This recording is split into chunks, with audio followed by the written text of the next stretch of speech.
Hi దోస్తులు, ఎలా ఉన్నారు? వెల్కమ్ టు లేకమ్మ ముచ్చట్లు. ఇవాళైతే నా ఇంట్లో నేను స్టఫింగ్తో ఫస్ట్ శాండ్విచ్ చేసుకున్నాను. ఫస్ట్ అయితే ఆనియన్ని కట్ చేసుకున్నాను. అది కూడా రౌండ్గా కట్ చేసుకుంటే స్టఫింగ్కి బాగా సూట్ అయింది. అలాగే టమాటో కూడా కట్ చేసుకోవాలి. టమాటో కట్ చేసుకున్నాను. దాని తర్వాత 4 slices ఆఫ్ చూడండి టమాటా కూడా తీసుకున్నాను. దాని తర్వాత 4 slices ఆఫ్ బ్రెడ్.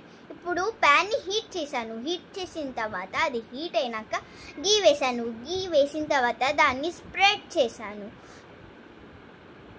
స్ప్రెడ్ చేసిన తర్వాత బ్రెడ్ వేసాను. 4 బ్రెడ్లు వేసుకోవచ్చు. నేను మాత్రం 1 by 1 వేసుకున్నాను. అట్లా 4 కూడా క్రిస్పీగా రావాలంటే కొంచెం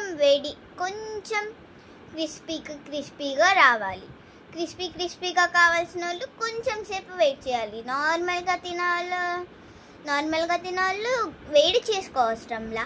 అయితే ఇప్పుడైతే నేను 4 కూడా అలాగే చేసుకున్నాను. దాని తర్వాత బ్రెడ్ చూసారా క్రిస్పీగా ఎలా ఉందో. దాని తర్వాత టమాటోస్, ఆనియన్స్ తీసుకున్నా. డన్. దాని తర్వాత బ్రెడ్ తీసుకున్నాను. బ్రెడ్లో కెచప్ అప్లై చేస్తున్నాను. కెచప్ అప్లై చేసిన తర్వాత స్పూన్తో బాగా స్ప్రెడ్ చేయాలి. స్ప్రెడ్ చేసిన తర్వాత దానికి మనం స్టఫింగ్ కోసం తీసుకున్నాం కదా ఆనియన్, టమాటో. ఫస్ట్ నేను ఇంకా మిగతా స్లైసెస్ కూడా అప్లై చేసుకుంటున్నాను. అదిగోండి అప్లై చేసుకున్నా కదా. దాని తర్వాత నేను ఆనియన్, టమాటో మీకు కనిపించచ్చు కూడా, నాకు తెలీదు. అయితే అదిగోండి టమాటో పెట్టేశాను కదా స్టఫింగ్ పెట్టేసిన తర్వాత ఆనియన్ కూడా పెట్టేశాను. దాని తర్వాత బ్రెడ్ మూసేసిన తర్వాత సెకండ్ దానికి కూడా అలాగే చేసుకోవాలి. సెకండ్ దానికి మీకు క్లియర్గా కనిపిస్తుంది. ఫస్ట్ అయితే టమాటో పెట్టాను, కానీ టమాటో తీసేసి మళ్ళీ ఆనియన్ పెట్టాను. ఏంటో రివర్స్ అయిపోతుంది.